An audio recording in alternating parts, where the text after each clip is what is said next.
We have Mohamed bin Naseir with us. He's a national cybersecurity researcher. He is an innovative professional and pursuing his PhD degree in the cybersecurity with extensive experience in managing telecommunication and network engineering projects.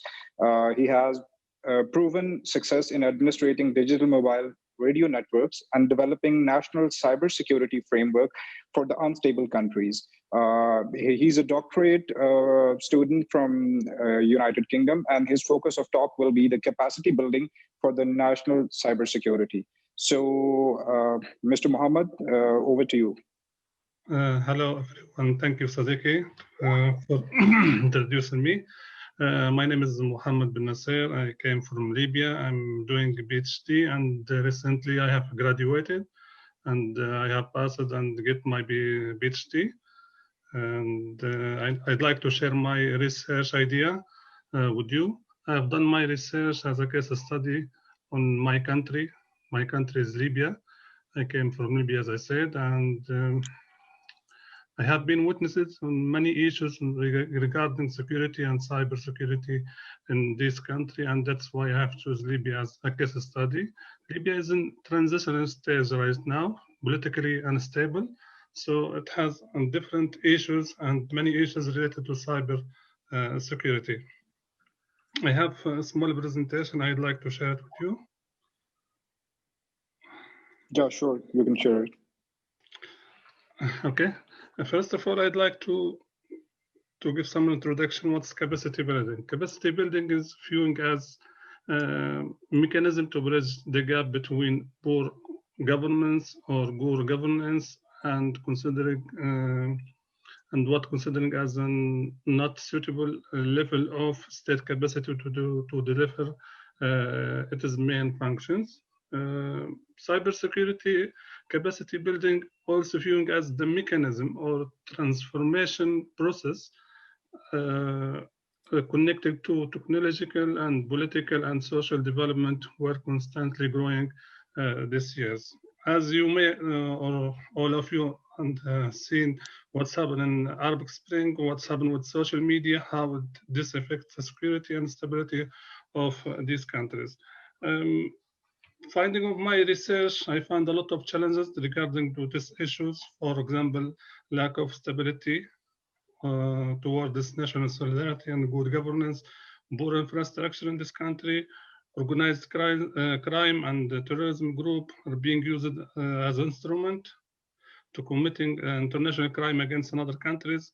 Also, lack of national cybersecurity strategy, lack of awareness, and also this country, as an example of developing country, they are using digital financial services, and they have been more targeted to cyber attacks, and the lack of benefit from this digital service. Also, there are other issues like lack of funding to support cybersecurity activity or cybersecurity capacity. Also, we have lack of technical capacity and lack of human capitals. And also from my study, I have found that the existing frameworks, national cybersecurity framework or maturity cyber capacity framework, they are only or primarily focused on stable countries and mature countries. And so, however, this country, like my country, Libya, doesn't have the ability to improve their cybersecurity and how to use these frameworks to build their cybersecurity capability.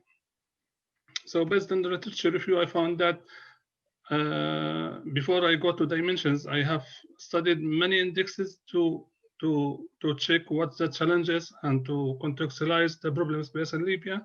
And I have used the cybersecurity capacity maturity model from Oxford University to assess the situation in Libya. This framework built on 5 dimensions was strategy, culture, and education, and technical and legal aspects. So that's why I have chosen this framework to build to assess the situation in Libya and come up with framework to build the capability of cybersecurity in this country. I'd like to introduce my framework. It's like I have started, as I said, with the benchmark. I have used the Oxford capacity maturity model, and I have invited many stakeholders to see what are the challenges, and then I compared what existing from the other indexes, international existing, like a global cybersecurity index from from ITU. And then from after that, I asked the school stakeholders to give me objectives how to solve this problem and how we come, to tackle the problem space in Libya, for example. And then after we get a lot of objectives, we transfer this idea to objectives to find the solution and to come up with another steps or mechanism to develop cybersecurity capacity in this country. For example, if we go to dimension 1, which is strategic capacity related to, for example, cybersecurity strategy, how to build cybersecurity strategy. First of all, we need cybersecurity authority, and then we need to build capacity for these people who was working in this cybersecurity authority, and also we need funding, we need political agreement to sign to make sure that cybersecurity is priority or necessary for the country. And after that, we need to build, for example, cybersecurity incident response, and also we need to build our military capability and many different things. This is in brief of my framework, and thank you. And if you have any questions, please let me know. Thank you. Hi. Thank you very much. Oh, sorry, Mr. Siddiq. You go. Yeah, go ahead. Yeah, I was just wondering what you feel at this point, given, the past decade, what Libya's greatest challenge will be for building out that cybersecurity program, if you had to name just like the foundational thing. Sorry, could you repeat the question, please?